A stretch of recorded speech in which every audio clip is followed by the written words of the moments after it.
अक्षय मोक्षदायक शिवाक्ष सुशोभितवक्ष देवताध्यक्ष सयक्ष कक्ष कृत दक्षमखक्षय रूक्ष वीक्षणा राक्षस शिक्ष भक्तजन रक्षण दीक्ष शिवासमक्ष दिव्याक्षर काళहस्तिनिटलाक्ष सुलक्षण चंद्रशेखर।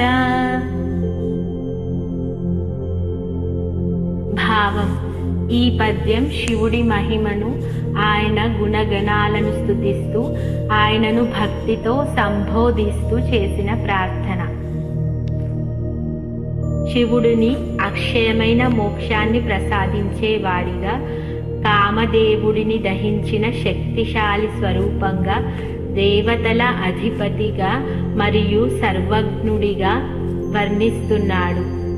రాక్షసులను సంహరించి భక్తులను రక్షించడంలో నిబద్ధత కలవాడిగా చెప్పాడు. పార్వతీదేవితో కూడి ఉన్నవాడిగా, వటేశ్వర రూపంలో ప్రసిద్ధుడిగా, కాళహస్తిలో నివసించేవాడిగా స్తుతించాడు.